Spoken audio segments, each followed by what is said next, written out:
Hello class, good morning. Class 8 NCERT mathematics. कल हम लोगों ने परिमेय संख्याओं के बारे में डिस्कस किया था। ठीक, परिमेय संख्या चैप्टर नंबर 1 है, इसमें हमने परिमेय संख्याओं के बारे में कल डिस्कस किया था। आज हम डिस्कस करेंगे परिमेय संख्याओं के योगफल के विषय में, यानी कि एडिशन ऑफ रैशनल नंबर्स। ठीक, इसमें कौन कौन सी प्रॉपर्टीज़ काम करती है उसके बारे में आज हम डिस्कस करेंगे। ठीक है, देखिए सबसे पहला इसमें नियम होता है इसका समवरक नियम। समवरक नियम, समवरक नियम बेटा क्या कहलाता है कि जब कभी दो परिमेय संख्याओं को हम जोड़ते हैं तो जो योगफल आता है वो भी एक परिमेय संख्या ही निकलती है। ठीक है, तो ऐड करके हम चेक करेंगे कि क्या परिमेय संख्याओं का योगफल समवरक नियम का पालन करता है या नहीं करता। ठीक है, तो 2/3 एक परिमेय संख्या मान ली और दूसरी परिमेय संख्या मान ली हमने 5/6।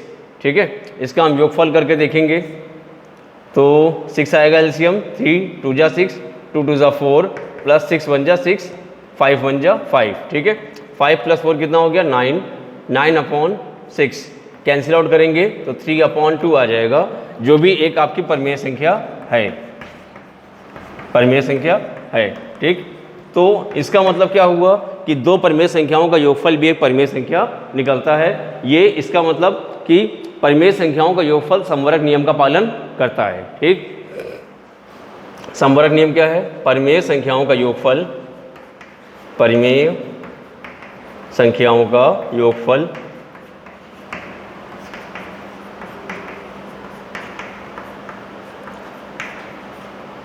समवरक होता है।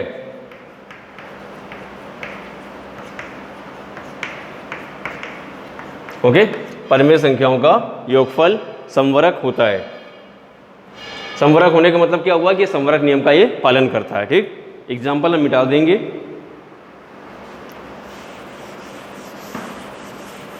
ओके, इसके बाद दूसरा नियम है इसमें, जिस नियम का हम लोग डिस्कशन करेंगे, ये है आपका क्रम विनिमेय नियम। क्रम विनिमेय नियम।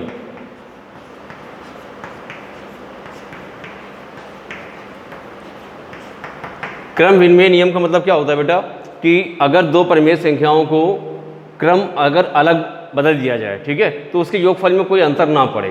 ठीक, अगर सपोज दैट एक परिमेय संख्या आपकी a/b है और दूसरी परिमेय संख्या c/d है। ठीक है, एक परिमेय संख्या a/b हो गई और दूसरी परिमेय संख्या c/d हो गई, तो इन दोनों का योगफल जो है वो c/d और a/b के योगफल के बराबर होना चाहिए। इसी को बोलते हैं क्रम विनिमेय नियम।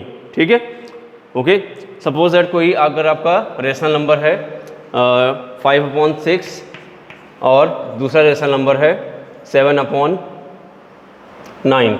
ठीक है, 7/9। ठीक, तो इन दोनों का ऐड जो है वो बराबर होना चाहिए 7/9 और 5/6 के ऐड की। ठीक, और आप जिसको जब हल करके चेक करेंगे तो वाकई में ये नंबर जो है इसके बराबर आ जाएगा। ठीक, जितना आंसर इसका आएगा उतना ही आंसर इसका भी आएगा। चेक कर लेते हैं हम करके। 6 और 9 का एलसीएम निकाल लें पहले आप।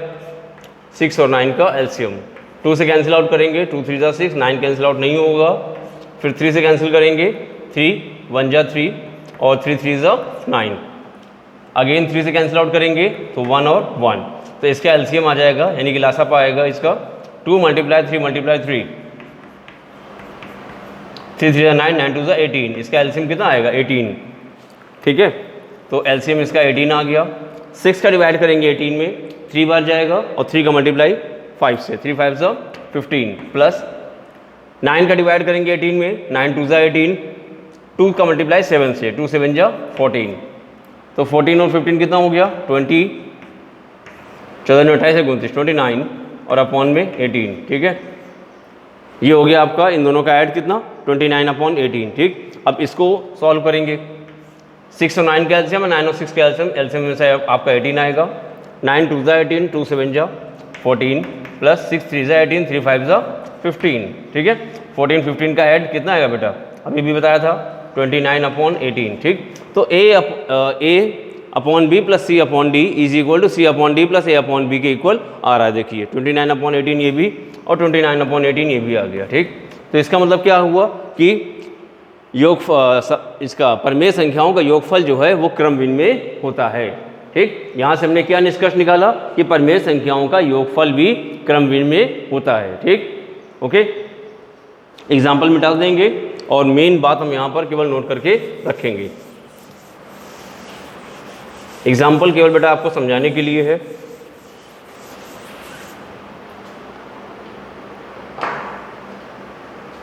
तो क्या लिखेंगे, परिमेय संख्याओं का योगफल, परिमेय संख्याओं का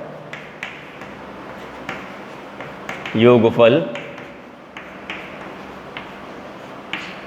परिमेय संख्याओं का योगफल क्रम विनिमय होता है, क्रम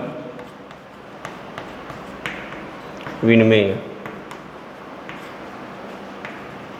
होता है। ओके, परिमेय संख्याओं का योगफल क्रम विनिमय होता है, ठीक। अब इसके बाद क्रम विनिमय नियम के बाद हम लोग डिस्कस करेंगे सहचर्य नियम का। सहचर्य नियम, सहचर्य नियम क्या होता है बेटा? सहचर्य नियम होता है ग्रुप पे बेस, ठीक है, ग्रुप बनाना, ठीक है। जैसे कि कोई भी 3 परिमेय संख्याएं हैं, ठीक, उनमें हम 2 संख्याओं का अलग ग्रुप बना रहे हैं, तो इन 2 ग्रुप के साथ में तीसरी संख्या का योगफल, ठीक है, और एक संख्या को अलग कर दें और बाकी 2 संख्याओं का अगर हम ग्रुप बना लें तो इन दोनों संख्याओं का योगफल हमेशा बराबर आता है। नहीं समझ में आया? देखिए कैसे। इसमें क्या है कि अगर कोई संख्या a/b है, ठीक, और c/d है और e/f है, ये मान लिया 3 परिमेय संख्याएं हैं, ठीक। इसमें हमने a/b और c/d को एक साथ ले लिया, ठीक है। तो इसका जो योगफल आएगा उसका हमने इसके साथ में योगफल निकाला, तो ये बराबर होगा a/b का ऐड प्लस c/d का ऐड प्लस e/f का ऐड, ठीक। इसमें इसको इन दोनों को हमने ग्रुप में बना लिया, ठीक है, इन दोनों को ग्रुप बना लिया, ठीक। इसका एग्जाम्पल लेके समझते हैं कैसे आएगा ये इक्वल। 2/3 3/5 प्लस 7/9 ये मान लिया, ठीक है।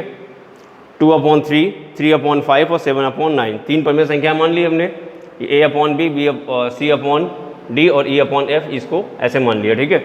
अब हम क्या करेंगे, पहले 2/3 और 3/5 को एक साथ लेंगे, ठीक है, 2/3 और 3/5 को एक साथ लेंगे और उसके बाद हम 2/3 को छोड़कर 3/5 को और 7/9 को एक साथ लेके हल करेंगे, ठीक है। अगर इन दोनों का योगफल सेम आ जाता है तो इसका मतलब क्या हुआ कि योगफल, परिमेय संख्याओं का योगफल सहचर्य होता है, ठीक है। देखेंगे कैसे। 3 5 का एलसीएम कितना आ गया? 15। 3 5 जा 15, 5 2 जा 10 प्लस का 5 3 जा 15, 3 3 जा 9, तो ये आपका आ गया प्लस का 7/9। तो 10 + 9 कितना हो गया? 19/15 प्लस 7/9, ठीक है। 15 और 9 का एलसीएम निकालेंगे तो 15 हो गया आपका कितना? 3 5 जा 15 और 9 हो गया 3 3 जा 9, 3 कॉमन हो गया तो आपका एलसीएम आ जाएगा 3 × 5, 3 3 9 अपना 45, 45 इसका एलसीएम आ जाएगा। 45 एलसीएम आएगा। 15 से डिवाइड करेंगे 45 में, 3 बार गया, 15 से 45 और 3 से 19 में मल्टीप्लाई कर देंगे तो 19 से आई 57 प्लस 9 का डिवाइड करेंगे, 9 × 45, 5 7 35, ऐड कर देंगे बेटा इसको, 7 5 12 के 2 हासिल लगा 1 और 5 3 8 1 9, 92/45, ठीक है। और इसी टाइप से इसको भी ऐड करेंगे। इसमें हम 2/3 को अलग करेंगे प्लस 5 और 9 को एलसीएम ले लेंगे, 45 आएगा।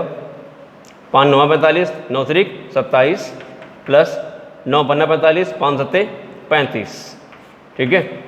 तो 2/3 को अलग करेंगे प्लस इन दोनों को ऐड करेंगे, 7 5 12 के 2 हासिल लगा 1 और 3 2 5 और 1 6, 62/45। बेटा एलसीएम ले लेंगे इसका, तो अगेन एलसीएम आएगा 45, ठीक। 3 का भाग करेंगे 45 में, 15 बार जाएगा, ठीक है, 15 दूनी 30 और प्लस 45 से कम 45 और यहाँ पर आ गया आपका 62, ठीक है। ऐड कर देंगे तो ये आपका आ गया 2 और 6 3 9 और अपॉन में 45। देखिए आप ध्यान से, तो इसका भी a + b, a/b + b/c + c/d का ऐड 92/45 जब हमने इन दोनों का ग्रुप बनाया था, और जब हमने पीछे के दो नंबर्स का ग्रुप बनाया है तब भी आंसर आपका सेम आया है ना, राइट।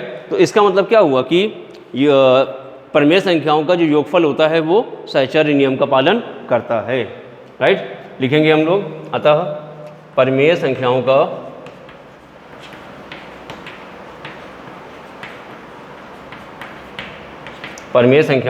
योगफल, परिमेय संख्याओं का योगफल सहचर्य होता है, सहचर्य होता है। ओके, तो ये हमने आज समवर्ग नियम, क्रम विनिमय नियम और सहचर्य नियम, 3 नियमों का डिस्कशन किया और परिमेय संख्याओं के बारे में, योगफल के बारे में कुछ क्वालिटीज़ का डिस्कशन किया। ओके, आज के वीडियो में बस इतना ही। कल हम लोग परिमेय संख्याओं के गुणनफल के बारे में डिस्कस करेंगे। Okay, that's all.